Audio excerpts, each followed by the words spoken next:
Síguenos en las redes sociales. Búscanos @Sol1065 FM. Lo mejor de nuestro contenido más cerca de ti. Sol 106.5. Una estación RCC Miria. Entonces, bueno, de ahí paso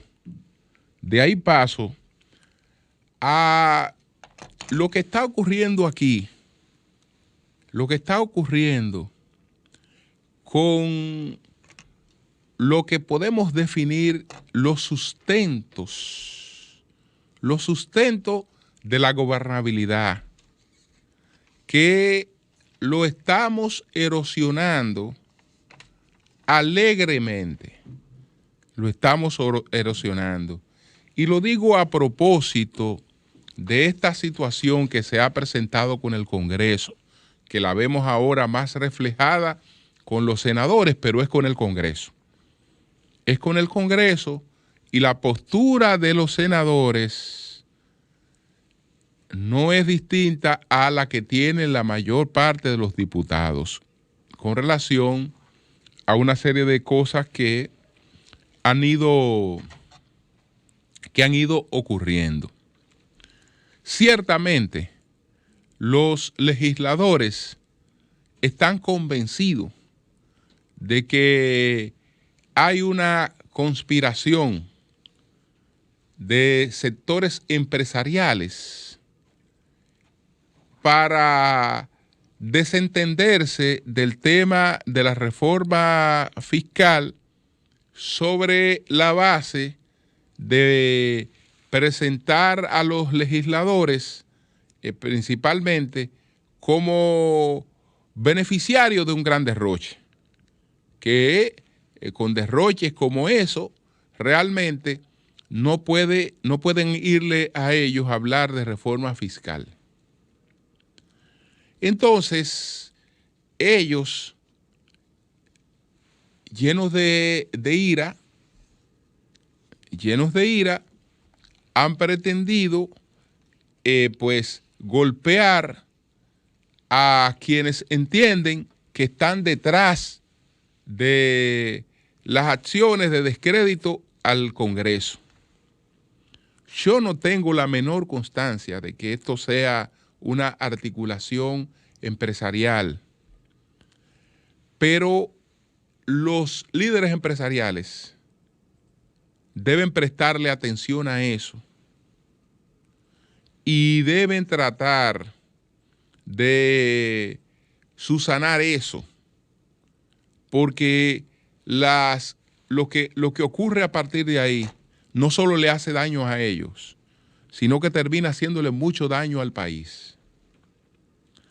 Esto que ocurrió en el día de ayer, donde se aprueba en primera lectura el proyecto que elimina todas las exenciones fiscales, usted podrá decir, mira, eso no llega lejos. El presidente Abinader va a parar eso. Pero en lo que eso no llega lejos, eso le hace un grave daño al país. ¿Por qué?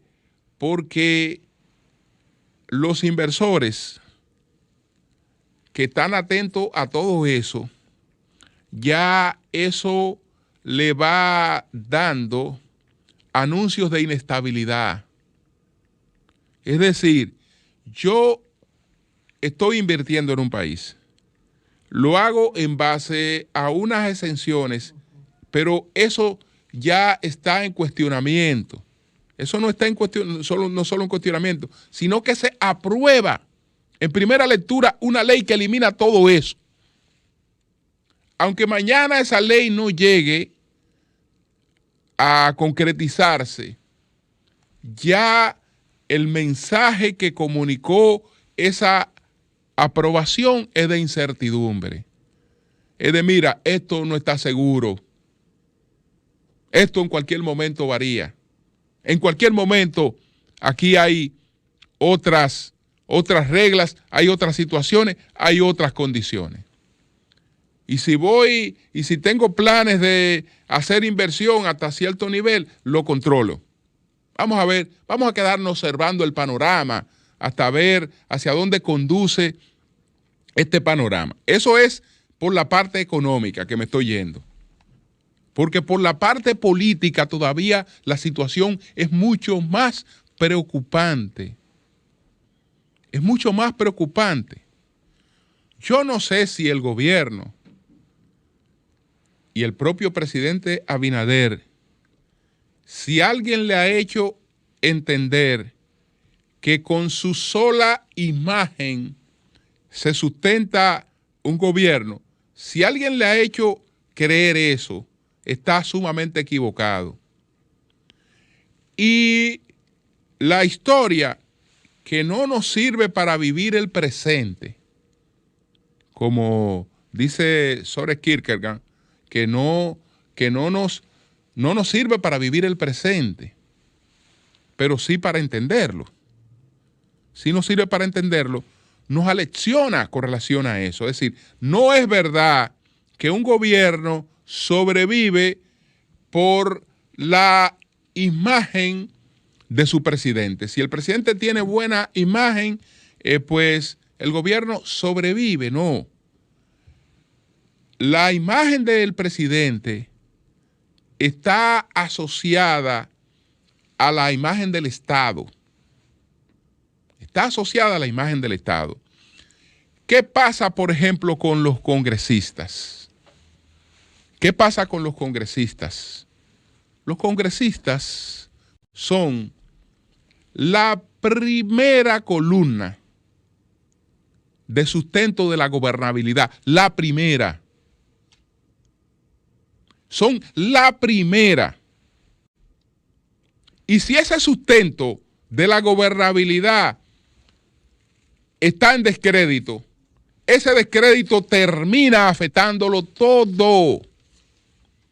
Ese descrédito termina afectándolo todo. Si estamos hablando de cuáles son los sustentos de la gobernabilidad, estamos hablando de que un gobierno democrático requiere de un Congreso, requiere de un sector empresarial que le respalde, un sector empresarial, requiere de un partido político, que lo sustente, y requiere de un sistema de comunicaciones que realmente apueste a la estabilidad. Entonces, cuando refería ejemplos de la historia, ahí nada más hay que fijarse en el espejo del primer gobierno democrático que escogimos los dominicanos. El primero, después de la muerte de Trujillo. Vino un presidente que entendió que con la sola fuerza moral de sus propuestas y de sus acciones, él sustentaba un gobierno. El partido lo cerró, que le hicieran escuela, se enemistó con el sector empresarial, no tenía una base sólida legislativa de apoyo, y ese gobierno colapsó. Estamos en coyuntura distinta.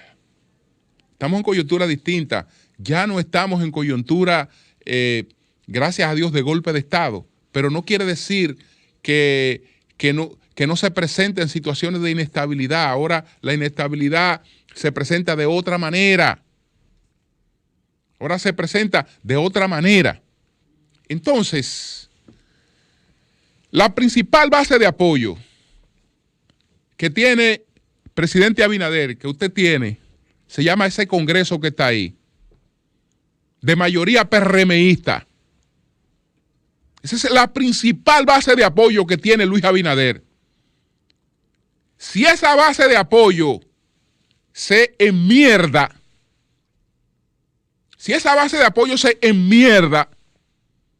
entonces eso afecta la imagen del gobierno, y afecta al gobierno, y afecta a la gobernabilidad. Y lo digo por lo siguiente. Frente a lo que ha ocurrido, porque lo que ocurrió ayer no solo fue la aprobación de la ley. Si el presidente del Senado tenía un liderazgo sumamente precario entre los senadores, que permaneció en la presidencia del Senado porque lo impuso el presidente Abinader, con lo que ocurrió ayer, esa precaria influencia, ese precario liderazgo se deshizo totalmente. Porque 25 senadores se reunieron con él, lo emplazaron, le pidió excusa, le dijeron que no iban a celebrar ninguna sesión del Senado, rogó que le hicieran, que el Senado no dejara de sesionar.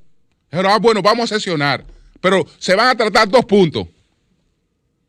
El presidente no pudo influir en un solo de los puntos de la agenda. No, se van a tratar 2 puntos. Se va a tratar un asunto de San Cristóbal y se va a tratar esto. No se va a tratar ningún otro punto en la agenda de mañana, sino se va a tratar eso. Eso quiere decir que el liderazgo del presidente del Senado, nulo. ¿Por qué nulo? Porque ellos entienden que el presidente del Senado se pasó de contento, porque una cosa es la ley de libre acceso a la información. Sí, todo lo que usted quiera. Mira, fulano quiere información. Eso está disponible, denle la información.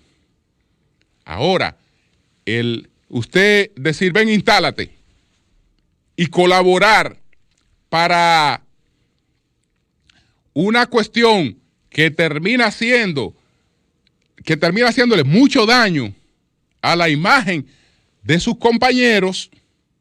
Muchas dirán, no, pero que no hay que ser cómplice de lo mal hecho. ¿Y quién está hablando de mal hecho? No, lo que estamos hablando es de la lectura que tú le puedes dar a una serie de cosas. ¿Y cuál es la lectura? ¿Y cuál es la lectura que se le da a esto? Que esa gente que está ahí, esos son unos rastreros. Esos son unos rastreros que se cogen hasta la ayudita que tienen que dar.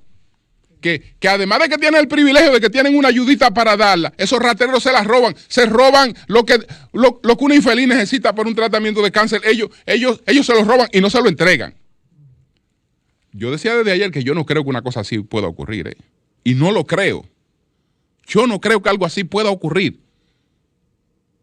No creo que algo así pueda ocurrir. Ahora bien, bueno, ocurre todo esto. Ellos entienden que los propios senadores PRDistas entienden que hasta el propio gobierno está detrás de esta situación.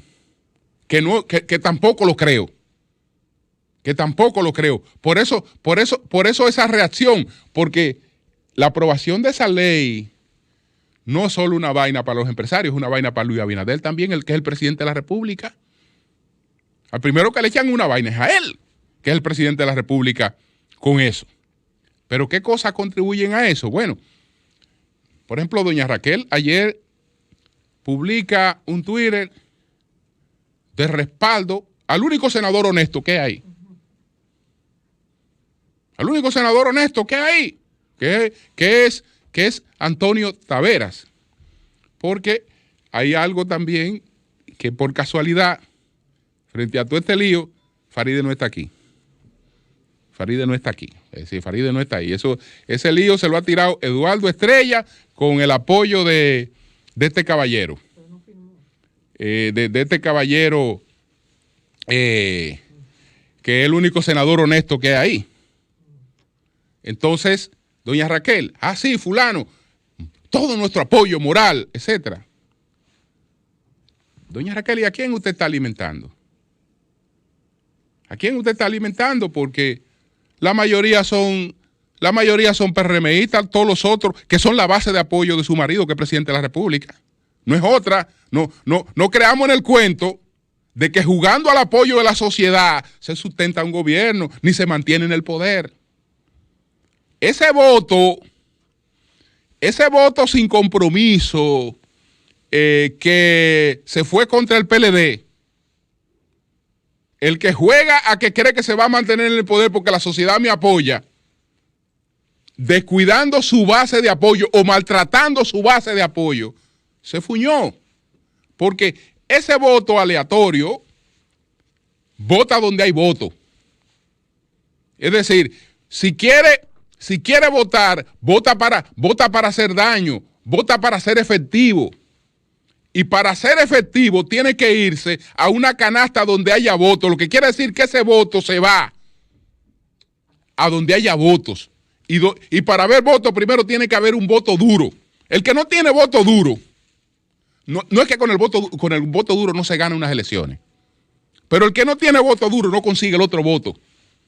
Porque nadie va a caja vacía. Tú ves ese caballero que está ahí, que lo que está buscando es después postularse como candidato presidencial y hacer imagen, etcétera. Se postula, le espera lo mismo que a Minú.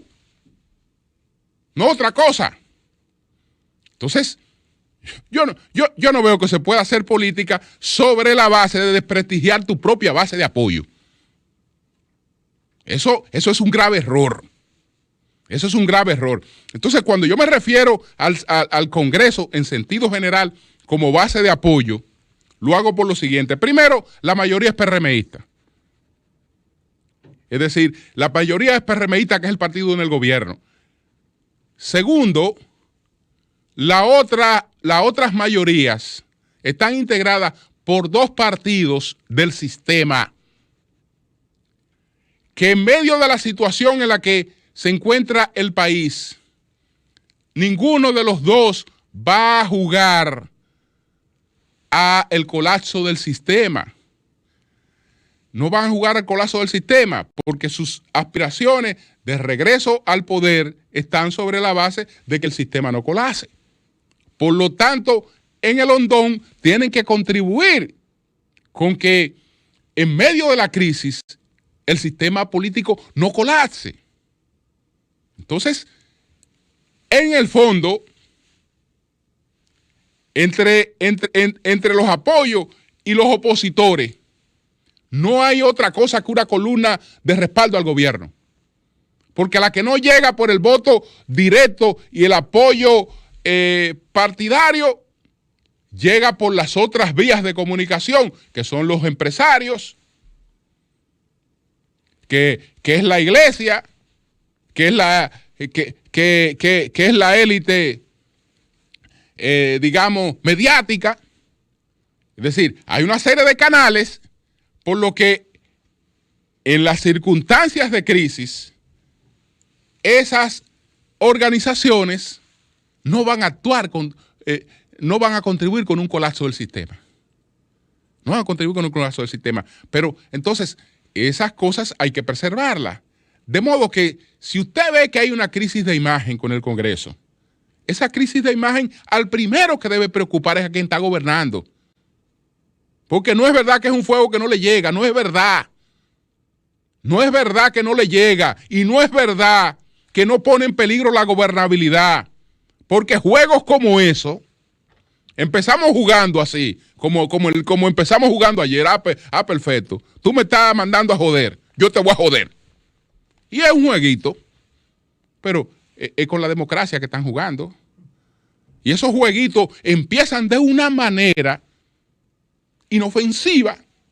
Uno no sabe nunca cómo terminan y hacia dónde llegan. Eso se llama jugar con fuego. Se llama jugar con fuego. Entonces, a eso hay que buscarle un punto. A eso hay que buscarle un punto. En el lenguaje populista, aquí es muy fácil hablar una serie de tonterías. Por ejemplo, yo no quiero que un político tenga un fondo social. Perfecto. Y la mayor parte de la gente va a decir, yo tampoco quiero eso, porque eso supuestamente es un privilegio. Yo he dicho que eso es muy relativo. Ayer decía un senador, yo no pago asesores con fondo social. Yo lo pago de lo mío. ¿Y qué es lo suyo? Lo mío puede ser, supongamos que lo de él sea la empresa. ¿Te está pagando los asesores de la empresa suya? Yo no veo diferencia entre lo que lo pagan con los fondos, con los fondos del barrilito, porque usted me va a decir que los fondos del barrilito son del Estado. ¿Y de lo de la empresa suya, de quién son? ¿De dónde se va a deducir ese pago que usted hace ahí? Ese pago no es un gasto. Y ese gasto no se va a reflejar en una disminución de los impuestos que usted paga. Entonces, en el fondo, usted está pagando con fondos públicos como está ocurriendo. Entonces, yo no quiero barrilito. Pues yo tengo una fundación como empresario. Tengo una fundación y hago cosas muy bonitas. Yo siembro mata, yo promuevo esto, yo promuevo aquello. Hago cosas de lo más bonitas del mundo, de lo más chula del mundo. Yo hago muchas cosas con mi fundación y qué bueno. Pero mi fundación es un barrilito. Y a veces no es un barrilito, a veces es un barrilote. ¿Por qué? Porque yo gasto 20 millones de pesos de mi fundación, 30 millones de pesos de mi fundación, pero eso es un barrilito. Porque en el fondo eso es fondo público, porque eso está dentro de lo que yo tengo que llevar para el Estado. Entonces, una parte, yo en mi fundación hago cosas muy bonitas, muy lindas. Pero eso la gente no lo ve. No, el que yo veo es el que está en el medio, el que le está resolviendo problemas a dos o tres infelices. No, que no. ¿Y por qué lo tiene que resolver? Y no hay un Estado eficiente. Pues yo con mi comida segura y con una tarjeta que si tengo un problema, un medicamento lo puedo ir a buscar y entonces vengo aquí. ¿Y por qué el Estado? ¿Y por qué el Estado no le resuelve? Lo que tenemos que tener es un Estado eficiente. Y lo que tenemos que tener son hospitales eficientes. Y lo que tenemos que tener... ¡Mierda! ¡Mierda! Es decir, sabemos que no tenemos esas cosas. No las tenemos. Entonces, hay que ponerle un punto a eso. Hay que ponerle un punto a eso porque está tomando un rumbo que después se nos puede ir de control. Y qué lástima que entonces ya no puedo tratar ningún otro tema. Cambio y fuera. Sol 106.5, con la mayor variedad de contenido, información, entretenimiento e interacción en una sola estación. Cobertura total, disponible para ti en la radio y en las plataformas digitales. Somos Sol 106.5, la más interactiva.